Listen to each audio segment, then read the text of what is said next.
And the Low Country. You're watching WJCL 22 Morning News, the one to watch. Right now on WJCL 22 Morning News, an overnight shooting leaving 2 men hurt. What we know about the incident.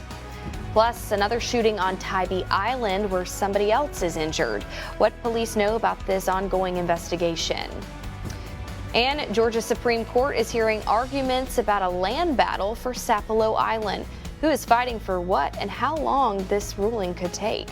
But first, we want to take a live look out on the beach this morning where early morning Easter services have probably just wrapped up. Thank you so much for starting your day with us here at WJCL 22 Morning News. Good morning. I'm Lydia Blackstone here with meteorologist Jonathan Myers. And I say wrapped up because the sun has risen. It is Easter and now we look forward to a beautiful day. Yeah, we do. We have one little difference for today. I've been talking about this throughout the show. There will be more clouds today than we had yesterday. We just had full sunshine on Saturday, and but still pleasant weather despite some clouds this morning, and more like filtered sunshine where a lot of us are seeing as we start off your Sunday morning. And it's a mild start.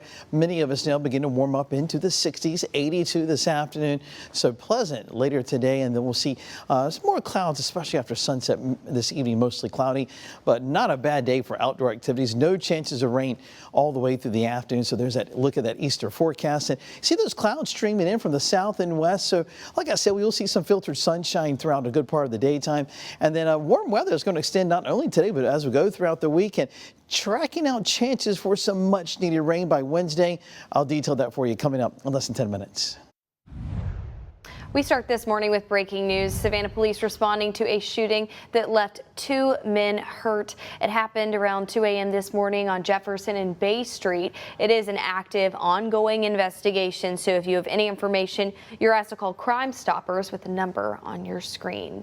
We will, of course, keep you up to date on air and online as we learn more. You can stay current on all the latest breaking news with that WJCL 22 News app. One person is hurt after a shooting on Tybee Island yesterday. This video sent in by a WJCL 22 viewer shows the intense police response amid heavy traffic from Orange Crush.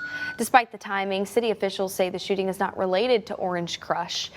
Tybee Island police say it all happened on Lovell Avenue near 10th Street around 7:50 p.m. Officers have shut down the area around that crime scene and say it does remain closed while they investigate. One person was hurt and is now recovering in the hospital. A suspect is now in custody, but Tybee Island officials haven't released the identities or the description of the victim or suspect. Assistant City Manager Michelle Owens tells WJCL that the shooting is not connected to Orange Crush. When we learn any more about this shooting, we'll be sure to update you on air and online. Now to the deadly shooting at Florida State University. A community is reeling and trying to heal after a gunman opened fire, which killed 2 people and injured 6 others. Gathering at a vigil to honor the lives lost, the new details are coming out about the suspect. Faith Abube reports from Tallahassee. As the Florida State University community recovers following these traumatic scenes on campus, questions swirling about a motive in the suspected shooter's past. Police say suspect Phoenix Eichner was on a shooting rampage Thursday, leaving 6 people injured and 2 others, Robert Morales and Tiru Shaba, dead. The suspect awaiting charges, as court records from 2015 reveal, he had been on medication for several health and mental issues, including growth hormone disorder and ADHD. The details laid out in a years-long custody battle between his biological parents. The affidavit alleging his mother took him out of school to Norway for over 3 months. I was his teacher the year he got abducted. When he came back to my classroom. Gina Davison sharing these classroom photos. The young suspect on the right. She tells us her heart breaks for the victims and the, quote, fragile boy turned accused shooter. I look back and think, well, what more could I have done? You know, I mean, I'm sure everybody who's been associated in his life thinks the same thing. Tonight, the surviving victims making strides in their recovery. That's good. Madison Askins, who just yesterday could not walk without getting sick, today making a lap around the ICU. The bullet still lodged in her vertebrae. I'm not going to backtrack. I'm not going to let it tear me down. And Madison is determined to show up for an internship she has lined up for the summer. She says nothing will stop her. As for the university, officials announced today that classes will resume on Monday. Faith Abube, ABC News, Tallahassee, Florida. Georgia's Supreme Court heard oral arguments in the land battle on Sapelo Island. In McIntosh County, the Gullah Geechee Hug-Hummock community is fighting back against an ordinance passed by county leaders. It allows bigger residents to be built on the island. Residents were set to vote for a referendum that would have repealed the ordinance, but a judge blocked voting less than a week before the special election after McIntosh County commissioners filed a lawsuit. Residents are now appealing that ruling. In court, we heard from an attorney representing those residents. The resolution of these issues under Georgia law is clear. The county has no standing to interfere with the referendum process because it has no legal right at issue in this case.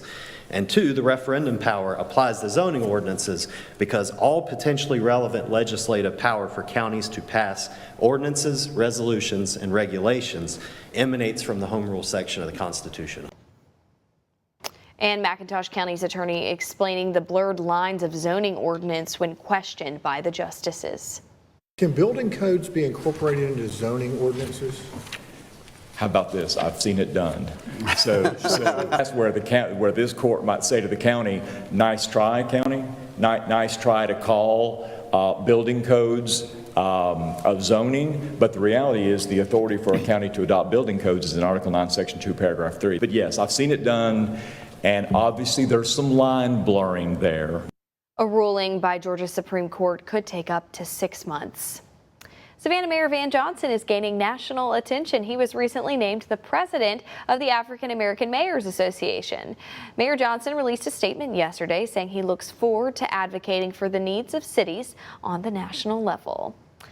Now let's look at some of the events happening in our area for your Easter Sunday. First, we have the Old Savannah City Mission's Easter celebration. The mission invites in those in need of a fresh start to join them in the remembrance of Easter. This event is about an hour underway already, so don't worry, there's still going to be another chance to enjoy it at that service at 3 p.m. and then dinner afterwards. This will all take place at the Old Savannah City Mission on Bull Street. Orange Crush is continuing today at 11 a.m. with a brunch experience. Then at 3, they're going to have a fashion show, and at 6, a car and bike show. This will all happen at the Progressive Recreational Center. The Southbridge Savannah Golf Club would like to invite you to watch the RBC Heritage and cheer on our hometown golfer, Brian Harmon. It starts at 10 a.m. at the Southbridge Savannah Golf Club. Traffic Track 22 this morning. We're not seeing a bad start. Usually on Sunday mornings we have light traffic, and that's what we're seeing. This is OKT Highway here, and this is the Chichester River, and you can see some cars rolling along. Definitely some high clouds out there as we start things off, but no issues there. And that commute Hardyville to downtown Savannah, southbound I-95 and eventually eastbound I-16, just under a 30-minute commute. And right now, like I said, not seeing any problems out there, no accidents at this time. To keep up with traffic any time of the day, just go to our website, WJCL.com/traffic for all the latest updates. The time now is 8:38. The high-stakes nuclear talks between the U.S. and Iran, how long the meeting lasted, and what officials have to say about it. Live look from Harbortown, seeing a little breeze out there with those southerly winds, some clouds rolling through, and temperatures starting off right around 70 degrees. I'll detail today's forecast and look ahead to that work week ahead right after the break. To keep up with that certified most accurate forecast all through the day, just download our WJCL 22 News app. Your news, weather, and Savannah's classic hits from the 80s and more on Rewind 107.9.